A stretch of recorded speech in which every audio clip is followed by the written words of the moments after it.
नमस्कार, मैं हूं विकास सुखीजा। आप देख रहे हैं अब तक टाइम। दोस्तों, आज हम एक ऐसा गंभीर विषय लेकर आए हैं जिसको सुनने के बाद, समझने के बाद आप कहेंगे कि मामला बड़ा ही गंभीर है। और मामला गंभीर इसलिए है कि कोविड की वजह से जो केंद्र सरकार ने +2 के एग्ज़ाम रद्द किए हैं, उसको लेकर जो बच्चों का भविष्य है, +2 के बच्चों का जो भविष्य है वो दांव पे लग चुका है। क्योंकि एग्ज़ाम रद्द करने के बाद, परीक्षाएं रद्द करने के बाद अभी तक किसी भी तरह का केंद्र सरकार की तरफ से कोई भी गाइडलाइंस, बच्चों को कितनी परसेंटेज पर पास किया जाएगा, उनका भविष्य कैसे उज्जवल होगा, बच्चे देश में पढ़ पाएंगे या विदेश में पढ़ पाएंगे या नहीं पढ़ पाएंगे, आखिर बच्चे करेंगे तो क्या करेंगे, मामला बेहद गंभीर हो गया है। हमारे साथ जुड़ रही है अनन्या, बिटिया, हमारे करनाल की बिटिया अनन्या बनर्जी हैं। आपको बता देते हैं, एक वीडियो वायरल हुआ था बनर्जी का, अनन्या का। हमारे पास एक वीडियो आया था जिसको बड़ा गंभीरता से देखने के बाद, सुनने के बाद और उसको समझने के बाद हमें लगा कि ये मामला उठाना चाहिए, मीडिया में जाना चाहिए और सरकार के संज्ञान में आना चाहिए, ताकि सरकार जल्दी से इस विषय को लेकर एक पॉलिसी जारी करे कि जो +2 के बच्चे हैं उनका आगे का रास्ता कैसा होगा, उनका भविष्य कितना उज्जवल होने वाला। सीधी बात करेंगे अनन्या से, क्योंकि अनन्या ने खुद एक वीडियो जारी किया है। अनन्या, आपका अब तक टाइम से बहुत बहुत स्वागत है। धन्यवाद, थैंक यू सर। बेटा, आपने जो वीडियो जारी किया है, जी सर। जो वीडियो वायरल हो रहा है धीरे धीरे, जी सर। और हमें लगता है वो बड़ा फास्ट हो जाएगा, तो आपने जिस तरह से इस विषय को उठाया है कि +2 के जो बच्चे, जैसे आपने +2 के एग्ज़ाम आपके खुद के ही रद्द हो गए हैं, जी सर। अब आपको क्या महसूस होता है, अभी ये हुआ क्या है? जी, बिल्कुल सर, ये बहुत सरप्राइजिंग था जब ये नोटिस आया। और एक्चुअली पूरी हमारी क्लास 12 पूरा एकेडमिक सेशन ही काफ़ी अलग था बाकी सेशन से। पहली बात, हर सेशन 12 महीनों का होता है, लेकिन हमारा सेशन कुछ 14-15 महीनों का हुआ। जब गवर्नमेंट ने कहा कि हमेशा की तरह मार्च में होंगे पेपर, फिर उन्हें डिले किया गया कि शायद मई में होंगे। मई के लिए जब हम फुल मोड में तैयारी करने लगे, जुनून के साथ प्री बोर्ड्स दिए और उस मोड में आ गए कि अब हम पेपर दे के हटेंगे, उसके बाद उन्होंने दोबारा उसे पोस्टपोन किया जून के लिए।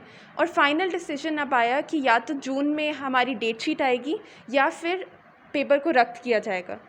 तो जिस हिसाब से सिचुएशन थी, इंडिया में केसेस बढ़ रहे थे, हेल्थ केयर सिस्टम में प्रॉब्लम, ये सारी सिचुएशन को देखते हुए उनका ये डिसीजन रहा कि पेपर परीक्षा रद्द करनी चाहिए। मेरे ख्याल से ये डिसीजन उस टाइम के लिए सही था, क्योंकि अगर वो दोबारा रिव्यू करें जुलाई में, तो हमें कोई श्योरिटी नहीं है कि जुलाई में सिचुएशन बेटर होगी। उल्टा जो कंट्रीज़ जाना चाहते हैं, हम मेरे जैसे स्टूडेंट्स, या हम DU में जाना चाहते हैं, तो उसके लिए हमारे पास एक बिल्कुल ब्लर फ्यूचर है। हमें पता नहीं कि हमारी क्या परसेंटेज होगी। लेकिन ये डिसीजन एक इनकम्प्लीट डिसीजन भी था। इस टाइम के लिए हमें बहुत रिलीफ मिला, खासकर जो मेडिकल, नॉन मेडिकल के स्टूडेंट्स थे, जो CBSE के साथ कंपटीशन के लिए तैयारी कर रहे थे, उनके लिए बहुत रिलीफ था कि फाइनली डिसीजन आ गया। नहीं तो हम इसी में उलझे रहते कि हम कोविड से भी बच रहे हैं, फैमिली में भी सबके इश्यूज इतने हैं, साथ में हम पढ़ाई कर रहे हैं, लेकिन असेसमेंट का हमें अभी तक नहीं पता। तो ये बहुत बड़ा हमारे लिए क्वेश्चन मार्क है कि हमारे लिए असेसमेंट कैसे होगी, क्या हम सिर्फ पास कहलाएंगे या हमारी परसेंटेज किसी बेसिस पे होंगी। तो that's still a question mark, but still this decision is a big relief to us, but we are waiting for the next decision. जी बिल्कुल बिल्कुल दोस्तों, बात सही है कि जो ये असेसमेंट का जो क्राइटेरिया है, किस तरह से उसको बनाया जाएगा, अभी तक पिक्चर क्लियर ही नहीं हो पाई है कि किस तरह से जो बच्चे +2, आपको मैं बता देता हूँ, जब बच्चे +2 में आते हैं, अपनी परीक्षा की तैयारी करते हैं, लेकिन इसके साथ साथ अपने उज्जवल भविष्य को लेकर और भी कई सेक्टर्स हैं, उसकी भी तैयारी करती हैं, ताकि उस सेक्टर्स में जाकर अपना भविष्य बनाएं।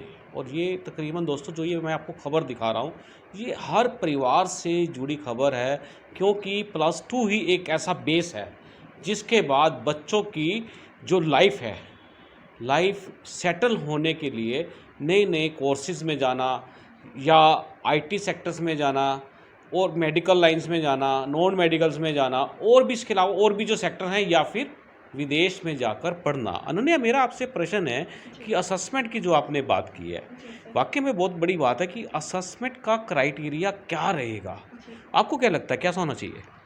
जी सर, मुझे विश्वास है सीबीएसई और गवर्नमेंट पे कि वो ऐसा डिसीजन निकालेंगे जो सारे स्टूडेंट्स के लिए बेनिफिशियल होगा। ये अभी तक हम समझ चुके हैं कोविड की सिचुएशन देख के कि कोई ऐसा डिसीजन हो ही नहीं सकता जो 100% बेनिफिशियल सारे तरह के स्टूडेंट्स के लिए हो। It can not be inclusive.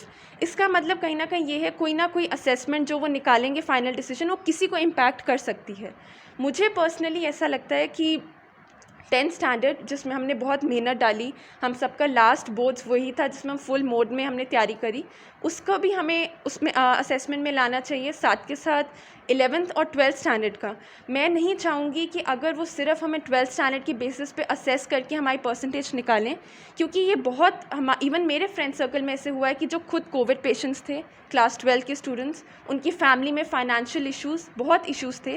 तो अगर हम सिर्फ क्लास 12 को कंसिडर करेंगे एग्ज़ाम्स के लिए, तो मुझे ऐसे लगता है कि वो अनबायस होगा। तो कहीं ना कहीं 10th 11th 12th का क्यूमुलेटिव हमारी इंटरनल असेसमेंट सब कुछ अगर मिले तो शायद अनबायस रिज़ल्ट बन सकता है। बट स्टिल मैं विश्वास दिखाना चाहती हूँ कि सीबीएसई जो रिज़ल्ट और असेसमेंट क्राइटेरिया निकालेगी वो कहीं ना कहीं स्टूडेंट्स के लिए बेनिफिशियल ही होगा। अनन्या, यदि हम बात करें, अब आपके ही भविष्य की बात कर रहे हैं, तो अनन्या, आप +2 के साथ साथ आगे की क्या तैयारी कर रही थी? कौन से सेक्टर में जाना चाह रही थी?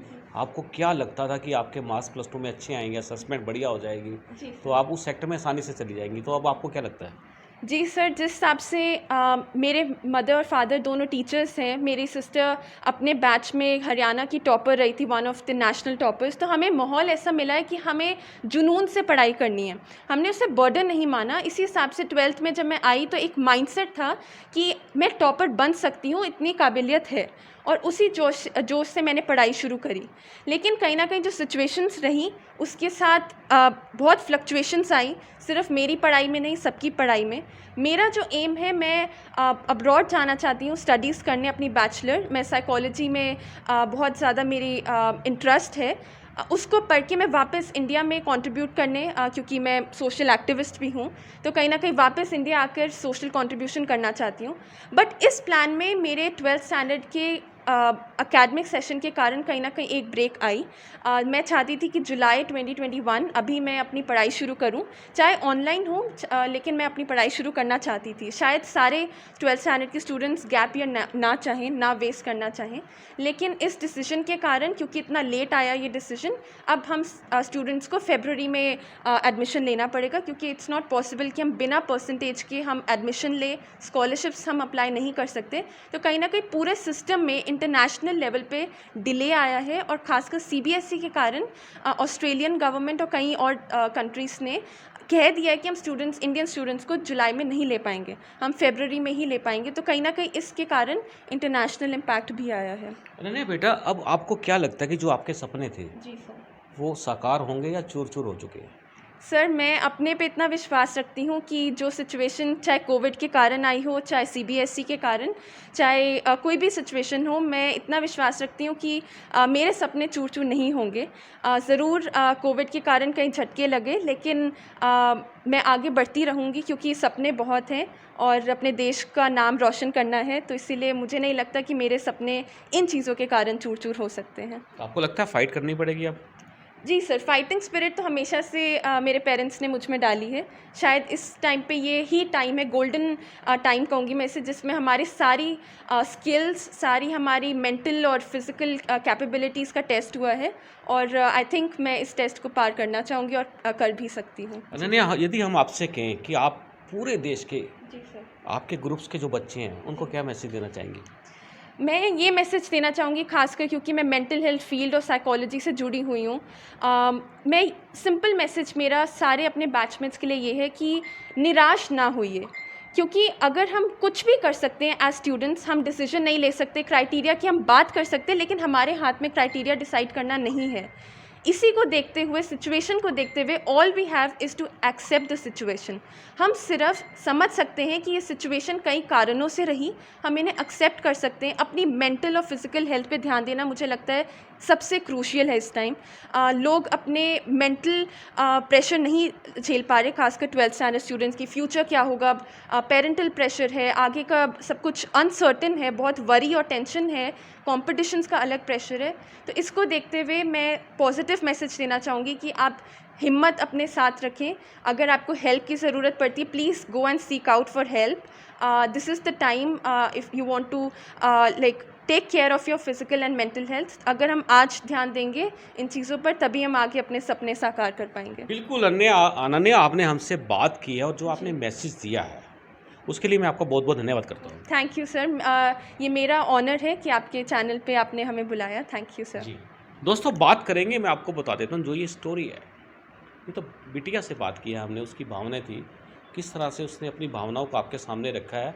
मैं बात करूँगा माहिर बनर्जी हैं जो शिक्षक हैं, बच्चों का भविष्य प्लेटफॉर्म तैयार करते हैं और बच्चों को उस प्लेटफॉर्म से जिस ट्रेन पर चढ़ाते हैं बच्चे वहाँ सक्सेस हो जाते हैं। बनर्जी साहब, आपका अब तक टाइम से बहुत बहुत स्वागत है। धन्यवाद आपका सर, धन्यवाद। आपने बहुत ही इम्पोर्टेंट और क्रूशियल विषय जो है आज उठाया है, और ये अनन्या की आवाज़ नहीं थी, अनन्या के जज्बात नहीं थे। मैं ये समझता हूँ हमारे लाखों स्टूडेंट्स, हमारे बच्चे जो हैं वो जो +2 की तैयारी कर रहे थे, उन सब का विषय आपने उठाया है। इसके लिए मैं आपका शुक्रिया करता हूँ सर। बनर्जी साहब, आपको जो लगता है कि जो सरकार का ये फैसला था उससे आपको क्या लगता है, अभी कितने बच्चे प्रभावित होंगे, क्या लगता है कि आपको सच्चाई क्या है इसके अंदर? जी, पहली बात तो ये कि एक राहत ज़रूर मिली है। प्रधानमंत्री जी और CBSE की जो टीम है, उन्होंने जो डिसाइड किया है उससे राहत मिली है। डेफिनेटली बच्चे एक तरफ हुए हैं कि उन लोगों के एग्ज़ाम्स नहीं होंगे, लेकिन ये ऑप्शन भी उन्होंने दी है कि अगर आप चाहते हैं कि if you are not satisfied with your performance, या आपको लगता है कि भी आपको जो मार्क्स मिले हैं वो ठीक नहीं मिले, तो आप एग्ज़ाम दोबारा दे सकते हैं इम्प्रूवमेंट के लिए। लेकिन सवाल ये उठता है कि इस वक्त मौजूदा हालात में जहां बच्चों ने अलग अलग जगह अप्लाई करना है, क्योंकि बच्चे इस वक्त वार्म अप हुए हैं, वो बेचारे नर्सरी से लेकर 12th तक इस होप में थे कि अपनी मंजिल की तरफ बढ़ेंगे। अब एक एथलीट है, बिल्कुल हीट में आया हुआ भाग रहा है, और उसको एकदम से रोक दिया जाए तो ऑब्वियसली उसकी एनर्जी जो है वो गलत तरीके से लग सकती है। तो मैं ये समझता हूँ कि जो ये डिसीजन है, जो क्लियर डिसीजन है, उसकी अभी आभास है, उसकी कमी है, और सरकार को with in a few days, पहली बात तो है कि मैं ये कहना चाहता हूँ कि जब आप ये नीति दे ही रहे थे, आप डिसीजन दे ही रहे थे, मैं CBSE टीम को कह रहा हूँ कि आप प्रधानमंत्री जी तो ऑलरेडी बहुत कामों में उलझे हुए हैं, बहुत बिजी आदमी हैं वो, और कोविड भी है, पॉलिटिक्स भी है, लोगों का ध्यान भी रखना, सब कुछ करना है, इंटरनेशनल रिलेशंस भी मेंटेन करना है। ये कमी CBSE की मैं निकालना चाहूँगा कि CBSE के जो चेयरमैन साहब हैं, उनको एक रणनीति जो है वो पेश करनी चाहिए थी, और ये बात जो प्रधानमंत्री जी कर रहे हैं CBSE वालों को करनी चाहिए थी, जो कि जिनका विषय है मेन, जो अपनी फील्ड के हैं, मास्टर्स हैं, जो इस फील्ड में हैं, जो जज्बात से जुड़े हुए हैं, वो आई वुड से कि वो CBSE को एक क्लियर रणनीति देनी चाहिए थी। अब क्या हुआ कि वो अंधेरा है, वो अंधेरे में एक छोटी मोमबत्ती जल रही है, लेकिन सवाल ये उठता है कि इस मोमबत्ती में हम पढ़ पाएंगे या नहीं पढ़ पाएंगे, वो दिशा जो है वो हमें कहीं मंजिल तक ले जा पाएगी या नहीं ले जा पाएगी। तो ये मैं समझता हूँ ये डिलेड, ये सारी चीज़ें थोड़ा सा एडवांस में चीज़ें चलें, दूरदर्शिता जो है वो CBSE की जो है ना, वो बच्चों को काफ़ी राहत पहुंचा सकती थी। दोस्तों जी, जो दूर से देखने का तरीका होता है, यहाँ से मतलब दिमाग से देखने का तरीका, मतलब कम से कम यार बच्चों के भविष्य को तो ध्यान में रख दिया जाता है। तो बनर्जी साहब, मेरा आपसे आखिरी सवाल यही है कि जो बच्चे इस समय मेंटली तौर पर डिस्टर्ब हो रहे हैं, उनको लग रहा है कि क्या होगा हमारे साथ, उनको क्या मैसेज देना चाहेंगे? देखिए, कोविड की वजह से जो जाने गई हैं अनफॉर्चुनेट है, बहुत अनफॉर्चुनेट है। सरकार अपने लेवल पे, हर सरकार कोई भी पार्टी की हो, कोशिश करती है कि उसके नेतृत्व में जो है कम से कम जाने जाएं या ना जाएं। लेकिन एक चीज़ जो है वो हमने बहुत बड़ी इग्नोर कर दी है, वो है मेंटल हेल्थ। ये मेंटल हेल्थ जो है ना, it is going to take a toll, और ये इस टॉल का मतलब है कि इसकी कीमत चुकानी पड़ेगी बच्चों को। ये बहुत आसानी से कहना या वीडियोस व्हाट्सएप के ऊपर वायरल करना कि ये समय इकट्ठे गुजारने का मिला है, ये क्वालिटी टाइम है, ये क्वालिटी टाइम नहीं है। माँ बाप अपने बच्चों को सोते हुए देखते हैं तो उनको फिक्र रहता है कि हमारे बच्चों को नेक्स्ट वेव कहीं उड़ा ना ले जाए, और बच्चे जब अपने माँ बाप को देखते हैं तो वो ये सोचते हैं कि हमारे माँ बाप में से कोई किसी वेव का शिकार ना बन जाए, वो सेकंड वेव है या थर्ड वेव है। तो इनसिक्योरिटी और डर और पैनिक का माहौल है, जहाँ पर दहशत इस बात की है कि अगर पापा को कोविड हो गया तो डॉक्टर तो 10-12 लाख रुपए का बिल बनाएंगे, तो कैसे देंगे, क्या होने वाला है। तो वो दहशत के माहौल में एक क्वालिटी टाइम कैसे हो सकता है? ये क्वालिटी टाइम नहीं है। इस वक्त ज़रूरत है इमीडिएटली, जैसे कोविड वॉरियर्स है ना, जिसमें हमारे नर्सेज, डॉक्टर्स और पैरामेडिकल स्टाफ है, immediately we need to rope in more health workers. Seminars, talks चाहिए हमें। किसी भी गवर्नमेंट को अपनी पार्टी को प्रमोट करने के बजाय मेंटल हेल्थ को ध्यान रखते हुए इमीडिएटली वो वीडियोस लॉन्च करवाइए, बातचीत करवाइए। सुसाइडल एटीट्यूड जो है, इनसिक्योरिटी जो है, इमोशनल प्रेशर जो है, एंग्जाइटी जो है, हाइपरटेंशन जो है, इससे बच्चों के ऊपर बहुत बुरा असर पड़ रहा है। तो मैं सरकार का ध्यान इस वीडियो के ज़रिए, इस इंटरव्यू के ज़रिए देना चाहता हूँ कि सरकार, कोई भी सरकार है, वो इमीडिएटली इन बच्चों के लिए राहत पैकेज, वो राहत पैकेज, इनको राशन नहीं चाहिए, कुछ नहीं मांग रहे, इनको राहत चाहिए, तो इमीडिएटली इनको एक तरफा कर दीजिए, क्लियर पॉलिसी बता दीजिए ताकि कंपटीशन की तैयारी करनी या फॉरेन जाना है उस तरीके से चल पड़े। और इनको एक हमने काम देना है, नहीं तो ये तो गलत रास्ते पे चले जाएंगे, वायलेंस होगा, ड्रग्स के काम होने लगेंगे और कई चीज़ें, कुरीतियाँ शुरू हो जाएंगी। तो इमीडिएटली मेंटल स्ट्रेस के ऊपर जो काम करने की ज़रूरत है। तो सरकार जो है, चाहे वो स्कूल के टीचर्स हैं, चाहे वो एक्सपर्ट्स हैं, उन लोगों को रोप इन करते हुए एक क्लियर सी पिक्चर दिखाए कि हाँ ये चीज़ है और सरकार आपके साथ है, आपको बिल्कुल घबराने की जरूरत नहीं है। असमंजस की स्थिति जो है ना, वो बहुत खतरनाक है। बिल्कुल, तो असमंजस जो पैदा हो रहा है उसको ख़त्म करना बड़ा ज़रूरी है। और ये जो खबर हम आपको दिखा रहे हैं बड़ा महत्व रखता है और हम चाहेंगे कि सरकार इस खबर के ऊपर तुरंत प्रभाव से एक्शन ले और जल्दी से अपनी पॉलिसी को जारी करे ताकि बच्चों के भविष्य को और उज्जवल किया जा सके। हमारे साथ आईटी सेक्टर के हैं साहिल मोंगा, उनसे जानना चाहेंगे कि उनको क्या लगता है कि मोंगा जी तो खुद तो पहुंच गए आईटी सेक्टर के अंदर, जो बच्चे बीच में अटक गए हैं, तो मोंगा जी क्या कहना चाहेंगे आप? जी सर, थैंक यू। पहले तो ये बहुत बड़ा सोशल मैसेज है रेज करने के लिए, थैंक यू आपके चैनल का। तो मैं ये बात करना चाहूँगा कि मैं आज एक आईटी कंपनी में एक मैनेजर हूँ। तो उस आईटी कंपनी में आने के लिए कुछ क्राइटेरियाज मैंने क्रॉस करे हैं। तो मैंने 2009 में अपनी जब 12th पास करी, तब माहौल ये होता था कि पेरेंट्स को पूछने आते थे लोग कि आपके बच्चे के 12th क्लास में कितने नंबर आए, और वही क्राइटेरिया होता था, असेसमेंट होता था कि आपको आगे किसी कॉलेज में एडमिशन मिलेगा, या आज भी अगर हम किसी जॉब के लिए जाते हैं तो उनका असेसमेंट ये होता है कि आपके 10th और 12th मिला के 70% प्लस या कोई भी क्राइटेरिया होना चाहिए।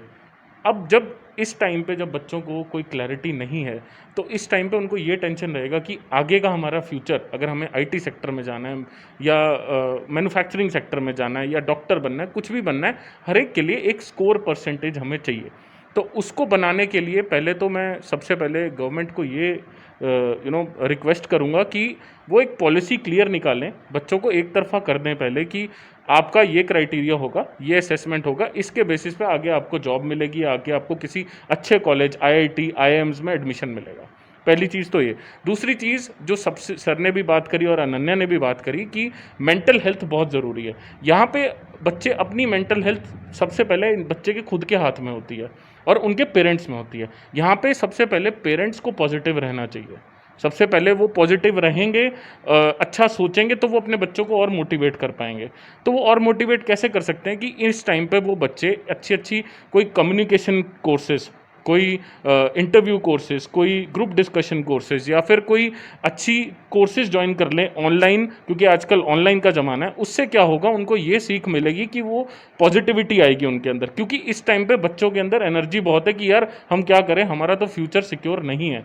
उसको सिक्योर करने के लिए ये मौका उनके हाथ में अच्छा है कि इस टाइम पे वो पॉजिटिव रहें और कुछ ऐसे कोर्सेज या कुछ ऐसी चीज़ें करें जो उनको पैशनेट हैं। जैसे फॉर एग्जांपल मैं पैशनेट हूँ राइटिंग में, तो मैं अपने फ्री टाइम में मैं लिखना पसंद करता हूँ। इसी तरह बहुत बच्चे होंगे जो कुछ ना कुछ करना पसंद करते होंगे, तो अपना पैशन फॉलो करें इस टाइम पे और अच्छे कोर्सेज करें, लैंग्वेज कोर्सेज करें, कुछ अच्छा सीखें। इससे क्या होगा कि उनकी पॉजिटिविटी भी बिल्ड होगी और जो एनर्जी, जो नेगेटिव एनर्जी है, वो पॉजिटिव एनर्जी में कन्वर्ट हो जाएगी। खबर आपके सामने है और मैं भी आपके सामने हूँ। बने रहे हमारे साथ, मैं आपको ऐसी खबरें दिखाता रहूँगा जिससे आपको लाभ मिले। आप देख रहे हैं अब तक टाइम्स, मैं हूँ विकास सुखीजा अपने साथी कृष्ण के साथ। नमस्कार, जय हिंद, जय भारत।